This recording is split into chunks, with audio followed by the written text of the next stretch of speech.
সকলের বিচার অবশ্যই এই সরকার দ্রুততম সময়ের মধ্যে করবে।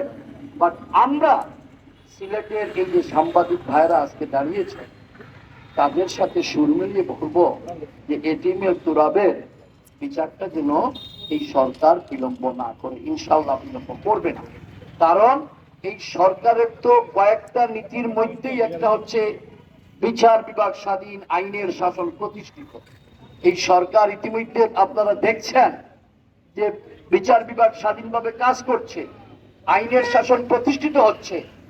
আশা রাখি ইনশাআল্লাহ এই সরকার দ্রুততম সময়ের মধ্যে এটিএম তুরাব সহ সকল হত্যাকারীদের যারা হত্যা করেছে, পুলিশ অথবা যারা আওয়ামী লীগ, যুবলীগ, ছাত্রলীগের যারা অস্ত্র নিয়ে যারা পুলিশকে উৎসাহ উদ্দীপনা দিয়েছে, পুলিশ বাড়িতে গিয়ে পুলিশ সেজে গুলি করেছে, তাদের সকলকেই কিন্তু বিচারের আওতায় নিয়ে আসতে হবে।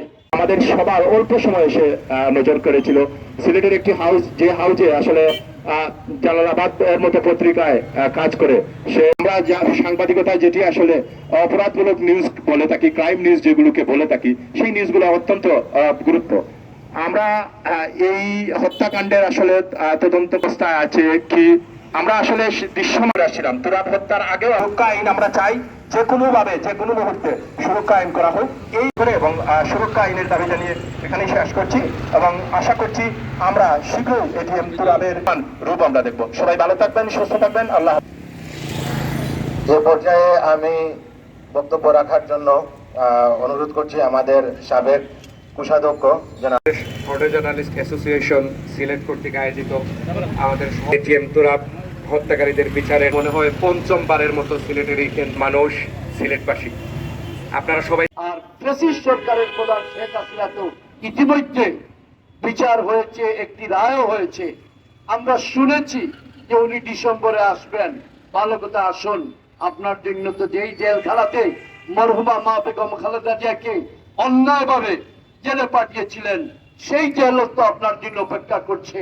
যে ট্রাইব্যুনাল গঠন করেছিলেন, গঠন করে অন্যায়, অত্যাচার, নিপীড়ন, নির্যাতন করেছেন এবং আমাদের আজকের প্রধানমন্ত্রী জনাব তারেক রহমানের বিরুদ্ধে মামলা দিয়েছেন, যুবদর রহমানের বিরুদ্ধে মামলা দিয়েছেন, সাজা দিয়েছেন। ওই ট্রাইব্যুনাল তো আজকে আপনার বিচার করবে। আপনার প্রেতাত্মারা যারা আপনার নির্দেশনায় ওই জুলাই আগস্টের আন্দোলনে নির্বিচারে গুলি চালিয়েছিলেন তাদের সকলেরই তো বিচার হবে। সেই হেতু ওই ট্রাইব্যুনাল নিয়ে কোনো প্রশ্ন রাখার কোনো সুযোগ নেই। যেই ট্রাইব্যুনাল দিয়ে অনেককেই বিচার দিয়েছেন, ফাঁসি দিয়েছেন, সকল কিছুই তো আমরা দেখেছি। আজকে আপনার সেই ফাঁসির কাস্টডিতে আপনাকে ঝুলিয়ে রাখার জন্য বিচার স্বাধীন বিচার বিভাগ অপেক্ষা করছে। আমি আমার বক্তব্য দিকে মানুষ রাজপথে বারবার বিচার চেয়ে এসেছে। আপনারা সবাই জানেন 24 পরবর্তী থেকে 20 জন আসামি এবং সেই আসামি জানি না এই বিচার তদন্তের কথা বলেছে। আমরা আমাদের যতটুকু সহযোগিতা করার করেছি, কিন্তু আজকে 2 বছর 7 দিন একজন সচেতন মানুষ, সিলেটের একজন কর্মরত সাংবাদিক, সকল তথ্য প্রমাণ হাতে থাকার পরেও এরাই বলেন একজন সাধারণ মানুষের একটা হত্যাকাণ্ড আসলে এই দেশের মানুষ কতদিন লাগবে তার বিচার পেতে। এখানে শেষ করছি, ধন্যবাদ। বাংলাদেশ ফটো জার্নালিস্ট অ্যাসোসিয়েশন যে উদ্যোগ নিয়েছে আমি তাদেরকে সাধুবাদ জানাই এবং আপনারা যারা এখানে কষ্ট করে এসেছেন সবার সুস্বাস্থ্য এবং মঙ্গল কামনা করে এবং তুরাব হত্যাকাণ্ডের বিচারটা খুবই দ্রুত। জুলাই আহত জুলাইদের একটা সংগঠন, জুলাই সংসদের উপদেষ্টা বিএনপি বিচারের দাবিতে মানববন্ধনে সবসময় আমাদের একটি বিশেষ দায় আছে। কলম ছাড়া আমাদের আর কিছু করার নেই। আমরা সরকারের কাছে আবারও দাবি জানাই, সরকার যেন এই আন্দোলনে মানে সাহায্য প্রদান করেছেন তাদের ব্যাপারে সরকার যেন আরো দ্রুত কাজ। এই কথাটি কি বলবো যে ইন্টারিম গভর্নমেন্ট ছিল 18 মাস। আমরা জানি না এই 18 মাস ইন্টারিম গভর্নমেন্ট এই জুলাই হত্যাকারী যারা পুলিশ সহ, শুধু পুলিশ নয়, ছাত্রলীগ, যুবলীগ, শ্রমিক লীগ সহ বিভিন্ন এই লীগের হাতে কিন্তু অস্ত্র ছিল, আমরা দেখেছি। তারা সহ সকলের বিচার কি পর্যায়ে ইন্টারিম গভর্নমেন্ট নিয়ে এসেছিল আমরা জানি না।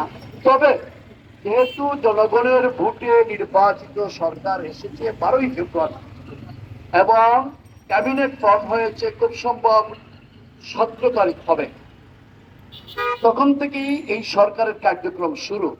একটি সরকার আসার পরপরই আমরা ধরে নেব না দাদা ওই দিন থেকেই কাজ শুরু করে দিয়েছে। আমরা মনে করি এবং আমরা আশা রাখি এই সরকারের কাছে অবশ্যই সাংবাদিক তুরাব সহ নয়, তুরাব তো অবশ্যই আসবে, যেহেতু আমাদের সিলেটের সাংবাদিক রাজপথে আমরা দেখেছি। এছাড়াও যে আবু সাইদ এবং এপিবিএনকে পুলিশের গাড়ি থেকে একটি তরুণ তত্ত্বকে যুবককে কিভাবে ফেলে দিল অমানসিক ভাবে ঢাকার উত্তরার সামার কোন এক রাস্তা, এটাও আমরা দেখেছি।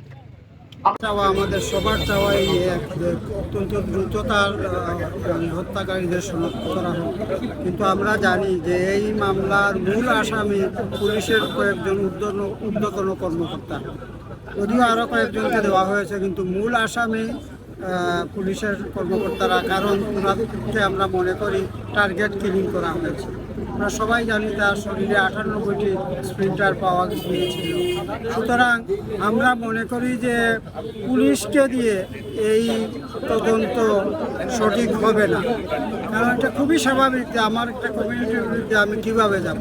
আমরা মনে করি অন্য কোনো সরকারের বহু এজেন্সি আছে, বহু বাহিনী আছে, অন্য কোনো বাহিনী দিয়ে এটা তদন্ত করে এটা দ্রুত বিচারের মাধ্যমে তুরাব হত্যাকারীদের শাস্তি নিশ্চিত করা হোক। আসলে বিষ্ণু, আমি বক্তব্য লম্বা করবো না। আমাদের প্রধান উদ্দেশ্য এখানে যারা উপস্থিত ছিলেন সবাই বলেছেন। আমি তুরাবের একই পত্রিকায় কাজ করতাম। তুরাবের বিয়ের 2 মাস পর তুরাবের অনেকগুলো স্মৃতি আমার সাথে জড়িত। আসলে তুরাবের কোনো বিষয় নিয়ে কথা বললে হৃদয়ের রক্তকরণ হয়। আমরা আজকে এইখানে তুরাবের বিচারের দাবি নিয়ে দাঁড়ানোর কথা ছিল না। আমরা কথা ছিল যে আমরা আদালতে গিয়ে তুরাবের মামলার কার্যক্রম কিভাবে পরিচালিত হচ্ছে, আমরা সাক্ষী কিভাবে হচ্ছে, কার্যক্রমটি পরিলক্ষিত করব। কিন্তু অত্যন্ত পরিতাপের বিষয়, আজকে 2 বছরের উপরে হয়ে গেল তুরাব হত্যা মামলার বিচারিক কার্যক্রম দৃশ্যমান হয়নি। আপনারা জানেন যে তুরাবের হত্যার বার্ষিকীর প্রায় 2 দিন আগে ট্রাইব্যুনাল থেকে আবারও নতুন কর্মকর্তা এসেছেন। এই কর্মকর্তা নিয়ে এই পর্যন্ত সাক্ষীদের প্রায় 4 থেকে 5 বার জেরা করা হলো। আমরা মনে করি এই বিচারকে ভিন্ন খাতে প্রভাবিত করার জন্য সাক্ষীদেরকে বারবার জেরা করা হচ্ছে, হেনস্থ করা হচ্ছে এবং তাদেরকে দুর্বল করে দেওয়া হচ্ছে, যাতে আর সাক্ষী কার্যক্রম এগিয়ে না যায়।